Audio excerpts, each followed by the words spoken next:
Hello everyone, welcome to my channel. তো গরমকালে এই ঠান্ডা ঠান্ডা আইসক্রিম খেতে কারই না ভালো লাগে। তো সেই আইসক্রিমটা যদি বাড়িতে তৈরি করা হয় তাহলে তো আরোই ভালো হয়। তো চলুন আজকে আমি আপনাদেরকে দেখাই তো বাড়িতে খুব কম উপকরণ দিয়ে কীভাবে এই আইসক্রিমটা তৈরি করা যায়। তো প্রথমে আমি এখানে নিয়ে নিয়েছি তেঁতুল। তো তেঁতুলটা আমি ভিজিয়ে রেখে দেবো কিছুক্ষণের জন্য। তার জন্য এর মধ্যে আমি জল দিয়ে দিলাম, দিয়ে আমি এটাকে ঢাকা দিয়ে কিছুক্ষণের জন্য রেখে দেব। তো কিছুক্ষণ পর তেঁতুলটা কিন্তু পুরোই ভিজে গেছে।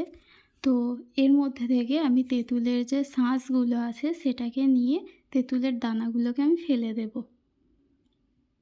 তো খুব ভালো করে আমি শাঁসগুলোকে বার করে নিচ্ছি তেঁতুলের। নেওয়ার পর আমি এগুলোকে বাদ দিয়ে দেবো। তারপরে আমি এই জলটার মধ্যে দিয়ে দেব স্বাদমতো লবণ, 2 চামচ বিট নুন দিয়ে দেব এবং 3 থেকে 4 চামচ চিনি দিয়েছি এখানে আমি। তো আপনারা চাইলে এর থেকে বেশিও চিনি দিতে পারেন। যদি চান একটু মিষ্টি মিষ্টি খেতে আইসক্রিমটা, তো আপনারা মিষ্টি বেশিও দিতে পারেন। আমি যেহেতু টকটা পছন্দ করি তার জন্য আমি এখানে অল্পই চিনিটা দিয়েছি। দেওয়ার পরে এখানে খুব ভালো করে মিক্স করে নিতে হবে।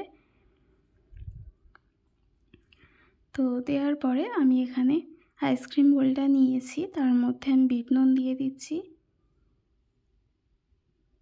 দেওয়ার পরে আমি এর মধ্যে লিকুইডটা দিয়ে দেব।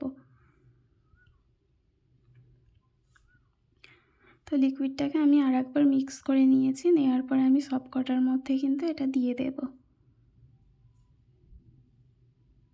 আমি আপনাদেরকে 2 রকমভাবেই এটা বানিয়ে দেখাবো। তো যাদের কাছে আইসক্রিম বোল নেই তারা কিন্তু কফি কাপের মধ্যেও বানাতে পারেন।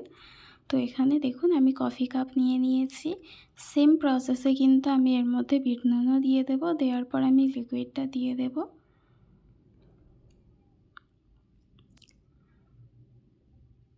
তো দিয়ে দেওয়ার পরে আমি একবার মিক্স করে দেব। যেহেতু বিট নুনটা আমি দিয়েছি ওটা কিন্তু তলাতেই থেকে যাবে, তার জন্য আমি এটাকে মিক্স করে দিলাম।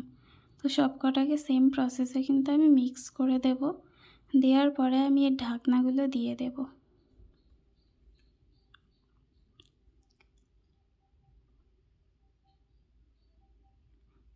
আর কফি কাপের মধ্যে আমি আইসক্রিমের কাঠি দিয়ে দেবো।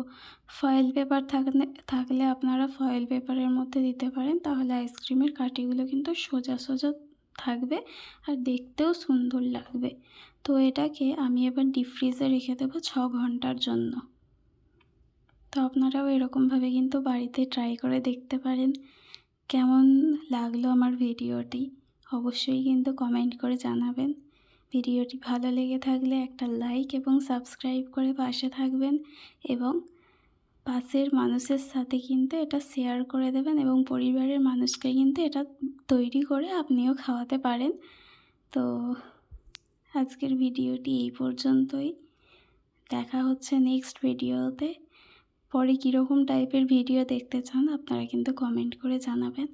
তো দেখুন এখানে আমি 5 থেকে 6 ঘন্টা পর দেখলাম আইসক্রিমটা কিন্তু ভালোই জমে গেছে। কফি কাপেরগুলো এরকম দেখতে লাগছে আর বোলের আইসক্রিমগুলো এইরকম দেখতে লাগছে। তো কেমন দেখতে লাগলো বলবেন। তো টাটা।